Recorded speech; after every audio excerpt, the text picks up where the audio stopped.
Hi everyone, in this video we're going to be looking at how you can use visual methods for reflective practice and conceptualising your development. In this video we're going to briefly explore visualisation in the coaching world and visual methods in research in order to help contextualise a task for the coaching and mentoring module. However, the visual methods that we're going to look at today can really be used and applied to any aspect of your education or facilitation practice in terms of helping you sense make and conceptualise your development. I'm going to walk you through the process that I took when I started to use visual methods to make sense of my coaching practice, and I'm going to present the task for the coaching and mentoring module for week 10, which is to create a visual representation or coaching model of your coaching practice. I'll also give you a couple of optional ways to approach this task, which you're very, very welcome to disregard. So, why bother with visual methods and visualization? So we know how important reflection and reflexivity are in any deep learning process.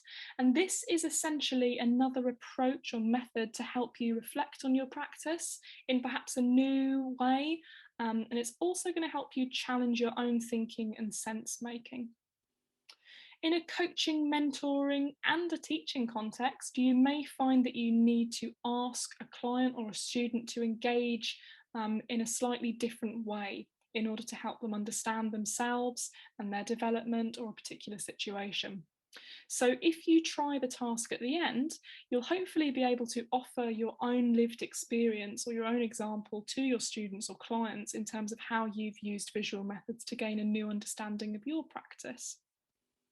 Also, if you're currently on a module that asks you to critically evaluate your practice, this approach might be something you find useful, as you could include any visual artifact that you create as a means of reflecting or evaluating and evidencing your changing practice and your changing thinking.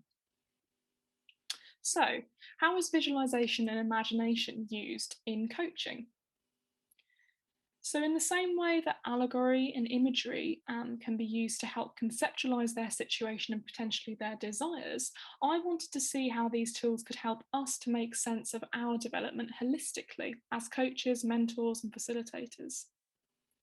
So, we know that there are some techniques that we can use to develop a new understanding that we can use with our clients. So, these might be metaphor and imagined scenario, for example. But essentially, these tools can absolutely be used to self-coach in terms of developing our own new understanding of ourselves and of our coaching or teaching development.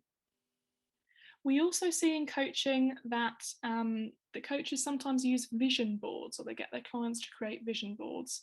And this is where someone, and this could be your student or this could be your client, that's struggling to work all in their mind.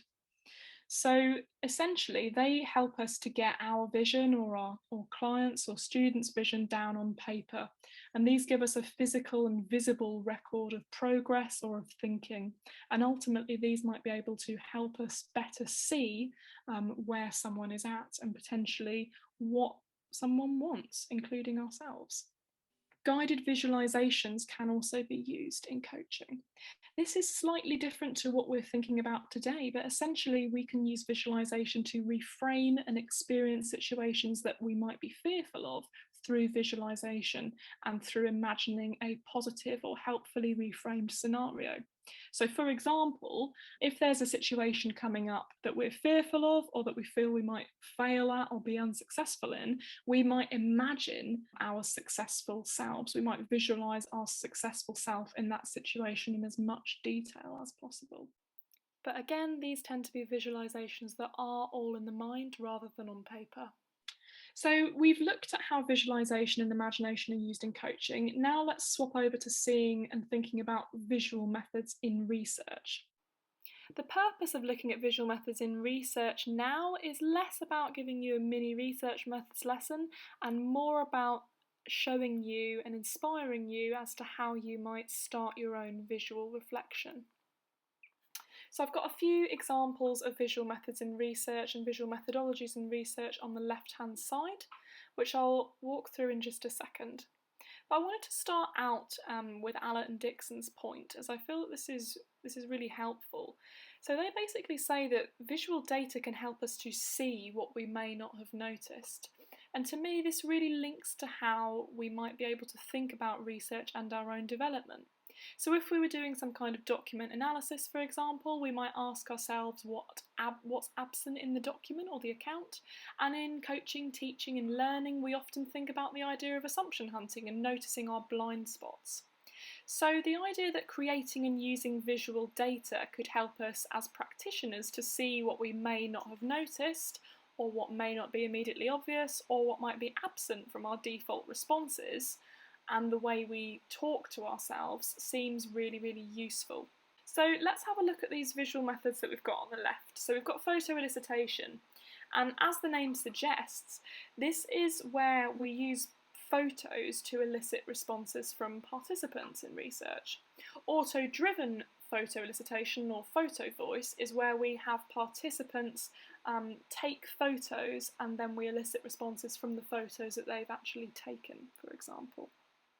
So to draw a parallel back to coaching and how we could use metaphor for new understanding, if we ask someone, "Are you drifting in a fog?"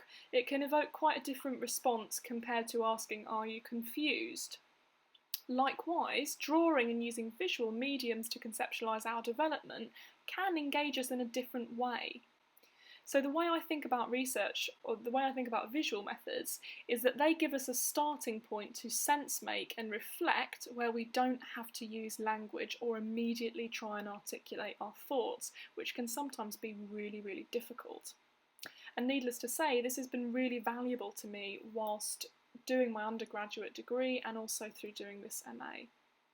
I will finally touch upon this point in the bottom right, which is to say that visual methods are not about, or they don't have to be about, artistic ability and creative capability. They are more about expression and sense making. And certainly in this coaching and mentoring task that's at the end of the video, if stick men are helping you to express yourself and sense make of your coaching practice, then that's brilliant. You absolutely don't have to be an artist to use visual methods. So hopefully now that we've contextualised visualisation in the research and coaching worlds, I'm going to share an example of how I started to conceptualise my practice in the coaching and mentoring module. So firstly, I found a particularly resonant metaphor or phrase or image that emerged from my supervision, which was going up in a hot air balloon, and I'm going to explain what that meant to me in just a second. And then I remembered another resonant metaphor or manifestation of myself as a coach that came up, I believe, through an opening activity in one of the coaching and mentoring sessions, which was, what would your coaching animal be? I think it was. And mine was a snail. So ultimately, I was experiencing coaching to be quite a slow process, and my development felt really slow too in the grand scheme of things. The other idea that led me to think that my coaching practice is a snail is because I felt like I was carrying a weight too. And unpacking that idea and unpacking what the weight I felt that I was carrying was really, really helpful through this idea of the snail, like what's under the shell, for example, however cliche that sounds. I tried to, as I went through thinking about these metaphors and drawing these metaphors, I tried to adopt a kind of curious researcher approach in order to elicit my own responses and my own thinking whilst drawing my kind of world as a developing practitioner. So when I started drawing the balloon, I would ask myself, who's in it? Where am I? Where am I going? If I'm going up in the air, what do I see on the ground below? And this ultimately led to something that felt really positive, which was this idea of the view. So my coaching practice was like going up in a hot air balloon. It was this idea that as more time passes, as I spend more time with my clients, as I spend more time thinking and reflecting on my practice, I am going on a journey of being up in a hot air balloon. I'm going further up, and the more time I spend in that reflective space and with my clients, the more I can see of the view around me.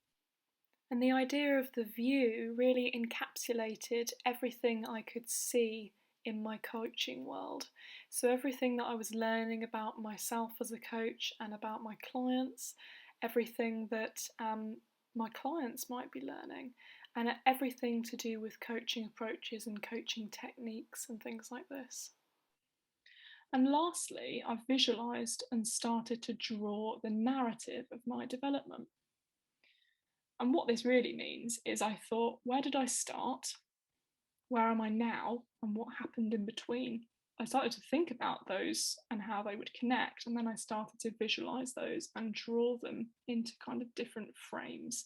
My snail was going up in a hot air balloon, and the more I learned, the more I could see of the view, the more that was revealed to me of the coaching world and of my coaching practice and of myself as a coach.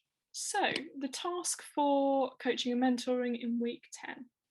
We would like you to create a visual coaching model that represents your current understanding of your coaching or mentoring practice.